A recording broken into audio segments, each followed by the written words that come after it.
Approach to fever. Intro. Fever, also called pyrexia, is one of the most common presenting complaints in medical practice. It is defined as a body temperature that is above the normal range for that individual without any physiological cause to it. In other words, temperature raised due to exercise or menstrual cycle doesn't count as fever. This is usually above 38 degrees Celsius recorded by thermometer. In this case, oral and rectal temperature readings are more accurate than auxiliary temp. The most important thing to keep in mind is that fever, in and of itself, is not a disease, but rather a symptom that indicates an underlying disease process. Mechanism of fever. Body temperature is usually set to its normal range by the hypothalamus, which acts as sort of a thermostat.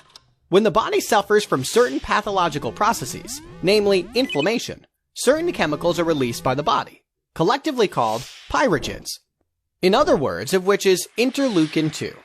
Pyrogens set the thermoregulatory point of the hypothalamus to a higher temperature, thus resulting in fever. The causes of fever can be divided into the broad categories of 1. Infections, which is the most common cause of pyrexia.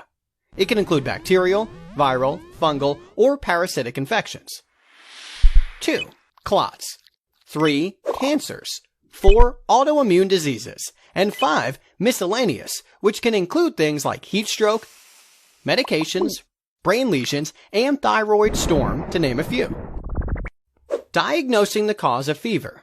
We have mentioned 5 categories of diseases that usually result in fever, and each category consists of a multitude of possible diseases. In order to narrow down our diagnosis, we need to do a thorough history and examination, and request appropriate lab investigations where relevant. Fever is usually accompanied by other symptoms as well, which may guide the diagnosis of underlying disease. Important questions to ask in history. These can be broadly divided into 2 categories. 1. General fever-related. 2. Review of systems.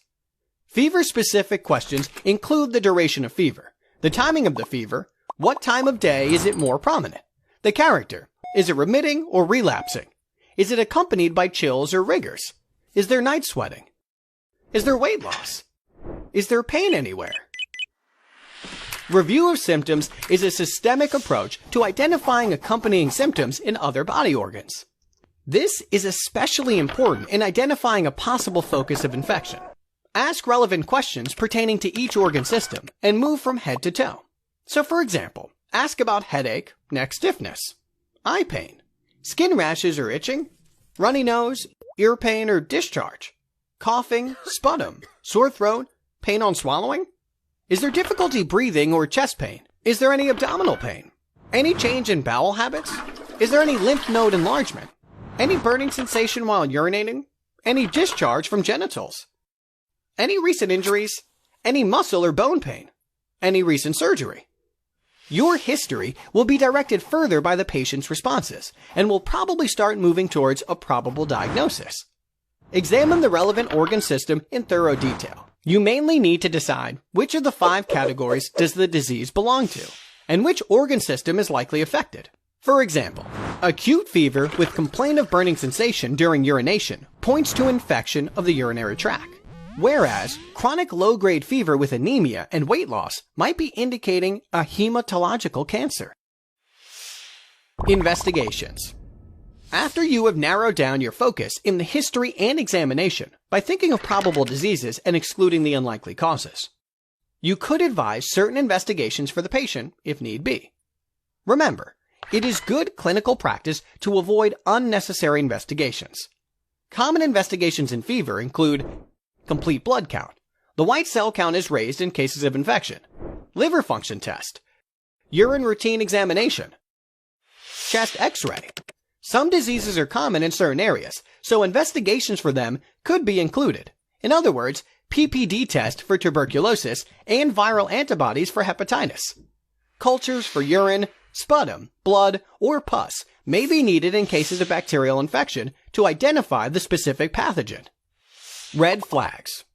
Although a multitude of conditions can cause fever, as mentioned before, but some conditions are more serious than others and require special attention. Always pay special heed to cases of fever with one of the following. 1. Neck stiffness, low GCS or acute neurological deficits, 2. Severe chest pain. 3. Rapid weight loss. 4. Patient with toxic look. 5. Respiratory distress. 6. History of any recent surgical procedure. 7. Patient who is immunocompromised. 8. High-risk behavior, including drugs and sexual promiscuity. 9. History of travel to an endemic area. And 10. If no obvious cause is found for the fever within 3 weeks, in the last case scenario, it becomes known as pyrexia of unknown origin and requires extensive workup.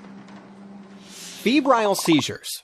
Some children aged 6 months to 5 years may also have associated seizures with an episode of fever.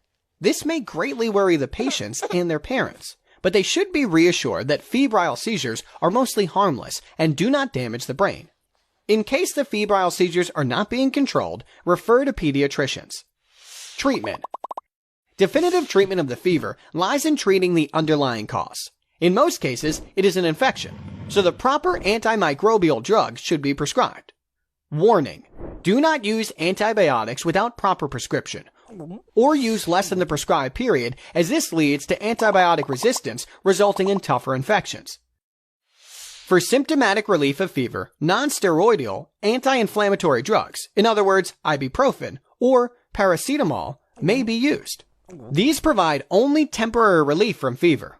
Please note that no medications are free from side effects, and it is better to avoid taking any medication without any valid reason.